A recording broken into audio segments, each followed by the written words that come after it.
we're here today and we want to explain a simple method for mitigating loose plaster on lath.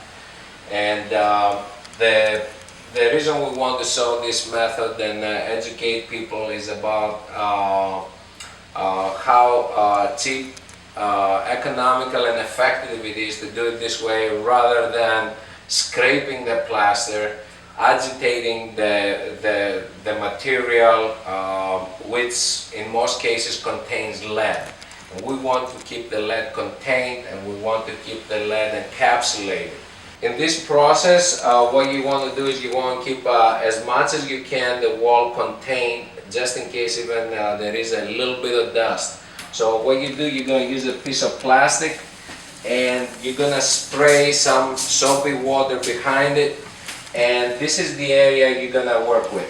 You can work in larger areas, but this is a good area for a person to start with, approximately a 3x3. You use the soap, you can use a squeegee to squeeze the air out of it, and then once you have that plastic down, you're going to use your drill gun with a step bit, and where the plaster is loose, typically around the crack, you want to put some holes that they're between 3 and 4 inches apart from each other. That is a critical number, because the material that we're going to be injecting is going to be filling up the space, and is going to be creating a new connection between the plaster and the lath, actually and effectively rekeying the plaster onto the lath. So you take your drill gun, you have your step bit on, and here you go.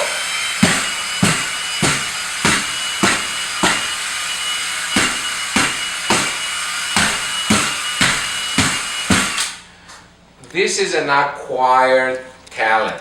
After you do a little bit of that, you will know how hard to push and how fast you can go around. Once you punch all these holes in your area, then you will come back and you're going to use your expanding foam. You just read the directions, blah blah blah, and what you want to do, again, you're going to acquire a talent and a technique injecting that. Just don't go crazy. What you want to do is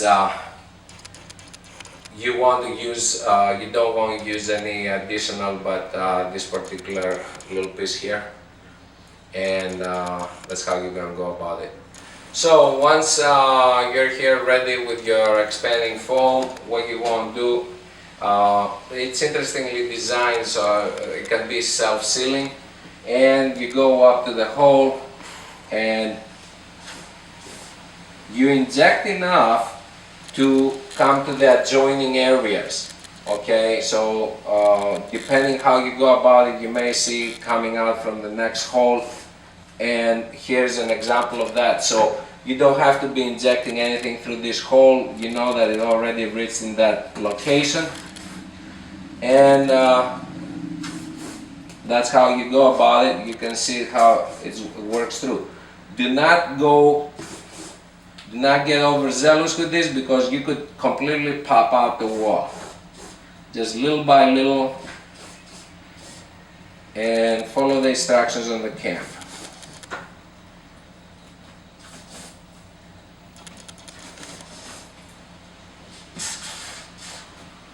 So one can that is worth $5 or $6, it will probably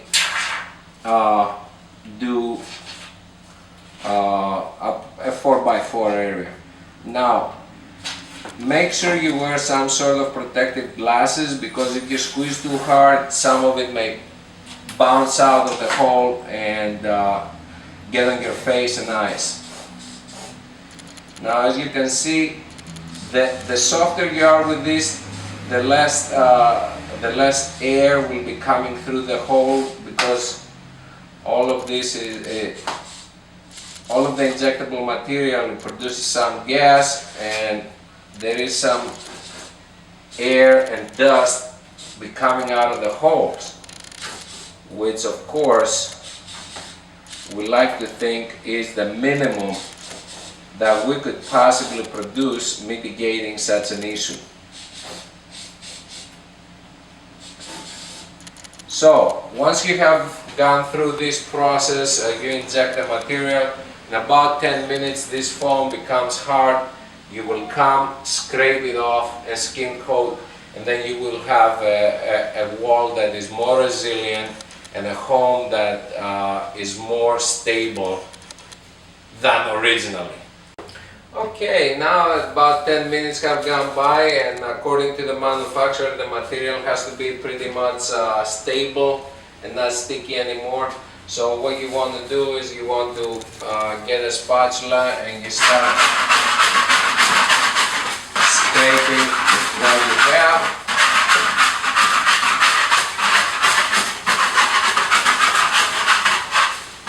The plastic pretty much hold on to all the excess, and you dispose that properly, and you don't have a lot to sweep up or whatever. Now you have what you have. Here is some of the savings, okay?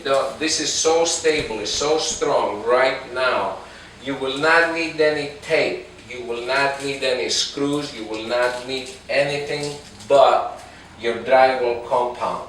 And as far as these holes, it's nothing different than a hole from a nail on the wall that you can actually feel it with your finger. So I'm gonna take a minute here and quickly go over with some drywall compound over this area. And I don't mean to show how skillful I am in doing that.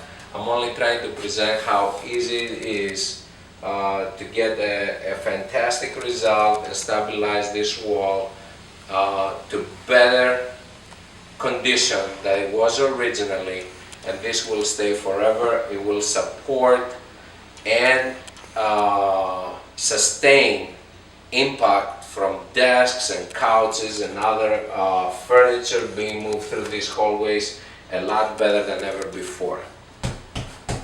Okay, so remember the big thing here is not to scrape any more than you have to, not to disturb the surface any more than you have to. You've come a long way just being at this point. The rest of it, even if it looks minutely uneven or whatever, it's in the skill of the finisher to finish it. So you take your compound, you put it on the wall, skim coat it, and it's really easy.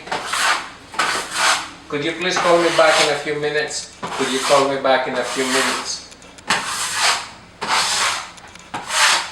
Thank you.